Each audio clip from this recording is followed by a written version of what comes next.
GST platform के YouTube channel में आप सभी का स्वागत है। जी हाँ फ्रेंड्स, जीएसटी के अंदर ट्रिब्यूनल का जो प्रोसेस है वो नोटिफाई कर दिया गया है। तो अब आपको ये समझ लेना है कि आपके कोई भी मैटर्स को जिसे आप ट्रिब्यूनल में ले जाने के लिए वेट कर रहे हैं, उसके लिए आपको क्या क्या अपील्स के डॉक्यूमेंट्स जो है वो रेडी करने हैं, और आपकी ये जो अपील फाइलिंग होनी है अंडर जीएसटी 80 वो किस तरीके से होनी है। तो आज का ये सेशन हम लोग क्विकली उसी चीज पे जो नोटिफिकेशन इशू किया गया है उसके अंदर जो filing of appeals under GST 80 है उसके लिए क्या क्या डिटेल्स आपको प्रोवाइड करना है, क्या क्या डिटेल्स आपके उस अपील में होना चाहिए, वो सारी बातें देखेंगे।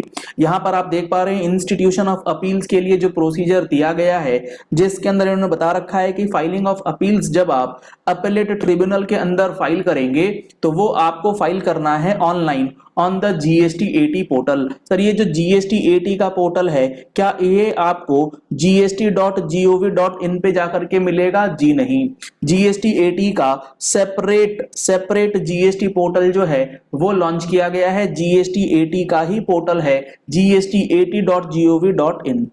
आपको इस पोर्टल पर लॉगिन करने के बाद अपनी जीएसटी ट्रिब्यूनल की एप्लीकेशन फॉर अपील जो है वो फाइल करनी है, जो भी आपके फॉर्म्स वगैरह दिए गए होंगे, और उस फॉर्म के अंदर, उस अपील के अंदर आपको क्या क्या डिटेल्स मैंडेटरली लिखनी होंगी, या फिर आपको अपने अपील जो ड्राफ्ट करना है उसके अंदर क्या क्या फैक्ट्स आपको मेंटेन करने हैं। सबसे पहले the cause title shall state in the goods and service tax appellate tribunal and also set out the proceedings or order of the authority against which it is preferred।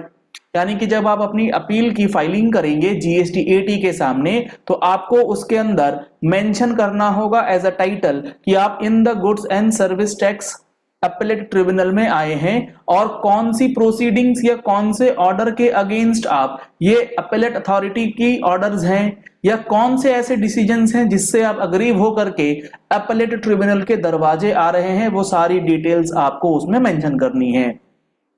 दूसरा, appeal shall be divided into paragraphs. जो आप appeal बनाएंगे वो paragraphs के अंदर divide होंगी and shall be numbered consecutively.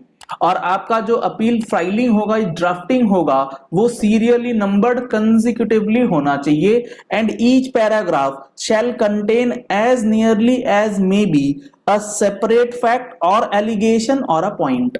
यानी कि जब आप अपील ड्राफ्ट करेंगे, बेसिकली यहां पर ये जो प्रोसीजर दिया गया है ये स्ट्रिक्ट प्रोसीजर बताया गया है कि अपीलेट ट्रिब्यूनल के पास जब आप अपनी ड्राफ्टिंग लेकर के जाएं तो आपको वो अपील किस तरीके से ड्राफ्ट करना है। मान लीजिए आपने 10 पैराज जो है वो अपने अपील के अंदर बना रखे हैं, तो आपको 10 पैराज के अंदर हर एक पैरा में सेपरेट न्यू फैक्ट दिखाना है, एलिगेशन या पॉइंट, यानी कि duplicacy of fact, duplicacy of allegation. सिर्फ कहानियां बनाइएगा मत, कहानी बनाने की बात यहां पर नहीं चलेगी।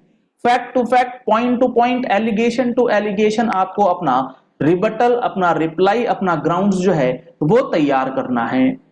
फुल नेम आपको अपने डिटेल्स के अंदर मेंशन करना है, पेरेंटेज मेंशन करना है, goods and service tax, identification number, description of each party and address as applicable shall also be set out at the beginning of the appeal and need not be repeated in the subsequent proceedings in the same appeal। यानी कि आपको अपनी identity details जैसा कि आपका नाम, आपका GST registration, आपके एड्रेस, ये सारी चीजें जो हैं वो स्टार्ट ऑफ द अपील में ही मेंशन करना है और हर जगह उसे रिपीट नहीं करना। आपने एक बार लिख दिया, इट इज सफिशिएंट। एक बार क्लियरली ये सारी चीजें, बेसिक डिटेल्स जो हैं वो आपको मेंशन करनी है। The names of the parties shall be numbered consecutively. जो भी पार्टीज उस अपील के अंदर आएंगी, आप जिस भी पार्टी को, जिस भी ऑफिसर को या जिस भी अथॉरिटी को पार्टी बनाना चाहते हैं उनका नाम वो नंबर्ड होने चाहिए consecutively and a separate line should be allotted to the name and description of each party. आपको जो है ईच पार्टी के लिए उसका नाम, उसका जो डिस्क्रिप्शन है, क्या अथॉरिटी है, क्या स्टेटस है, वो सारी चीजें आपको मेंटेन करनी है। And these numbers shall not be changed and in the event of the death of a party during the pendency of the appeal his legal heir or representative as the case may be, if more than one shall be shown by the सब members. यानी कि आप मान लीजिए किसी एक party को, किसी भी एक अथॉरिटी को या पर्सन को पार्टी टू द अपील बनाते हैं, उसकी डिमाइज हो जाती है, तो सब नंबर्स के हिसाब से फिर उनका एंट्री जो है वो किया जाएगा। तो बेसिकली जब आप अपील बनाएंगे, जब अपील फाइल करेंगे, तो उसके अंदर आपको क्या क्या डिटेल्स कंटेन करना है वो सारी बातें यहां पर लिखी गई हैं। तो अब आगे अगर देखेंगे तो not with standing the number of show cause notices, the refund claims और द डिमांड्स, लेटर्स और declarations dealt with in the decision or the order appealed against, it shall suffice for the purpose of these rules that the appellant files one appeal in the prescribed form against the order or decision of the appellate authority along with such number of copies thereof। यानी कि मान लीजिए आपका जो order आया, अब उस order को पास करने से पहले एडजुडिकेटिंग अथॉरिटी ने काफी सारी लेटर्स, काफी सारे नोटिसेस, रिफंड क्लेम्स का, डिमांड्स का, डेट लेटर्स, डिक्लेरेशंस, बहुत सारे डॉक्यूमेंट्स हैं। तो आपको अपील फाइल करते समय क्या ध्यान रखना है, आपको एक सिंगल अपील फाइल करनी है, प्रेस्क्राइब्ड फॉर्म में फाइल करनी है, आपको हर एक लेटर के अगेंस्ट अपील फाइल नहीं करनी।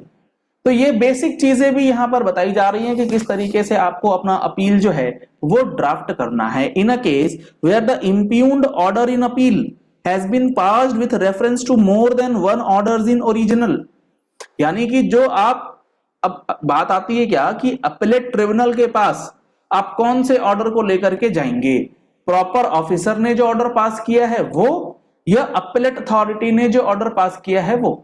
तो जब आप प्रोविजंस को पढ़ेंगे तो उसमें क्लियरली मेंशन्ड है कि एडजुडिकेटिंग अथॉरिटी का अपील, फर्स्ट अपील सुनेंगे, फर्स्ट अपील का ऑर्डर अपीलेट ट्रिब्यूनल सुनेगा। तो यहां पर ऑर्डर इन अपील का मतलब होता है जो आप अपील फर्स्ट अपील से हार चुके हैं।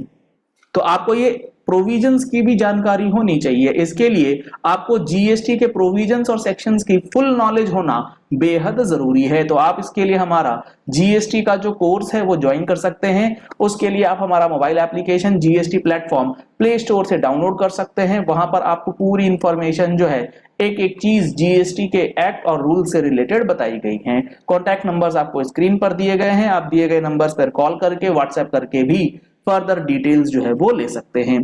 तो आपको ऑर्डर इन अपील के अगेंस्ट अपीलेट ट्रिब्यूनल के पास जाना है, तो आपको यहां पर वो चीज ध्यान में रखनी है कि अगर ऑर्डर इन अपील जो है वो मोर देन वन ऑर्डर के अगेंस्ट पास हुआ है, then the prescribed form for appeal filed as per the rules shall be as many as the number of orders in original.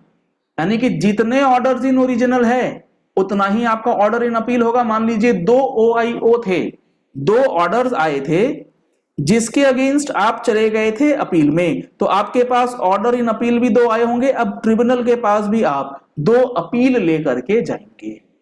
In case an impugned order is in the respect of more than one person, each aggrieved person will be required to file a separate appeal। 2 person के against अगर आपका एक appeal है तो दोनों person को अलग अलग अपील्स जो हैं वो फाइल करनी होंगी। तो बहुत बेसिक चीजें भी यहां पर प्रोसीजर के अंदर लिख करके गवर्नमेंट ने क्लैरिफाई कर दिया है, तो आप इधर से उधर कोई भी बात को नहीं कर सकते। चलिए इस वीडियो को यही एंड करते हैं। आशा करते हैं आपको बेसिक चीजें अभी जीएसटी 80 के फाइलिंग प्रोसेस से रिलेटेड समझ में आ गई होंगी। अगर आपको ये वीडियो पसंद आया तो इस वीडियो को लाइक और शेयर करना मत भूलिएगा ऐसी ही इंपॉर्टेंट वीडियोस के लिए। अगर आप पहली बार आए हैं हमारे यूट्यूब चैनल पर तो आप हमारे चैनल को फॉलो कर लीजिए, सब्सक्राइब कर लीजिए नोटिफिकेशन बेल के साथ। Thank you and have a nice day.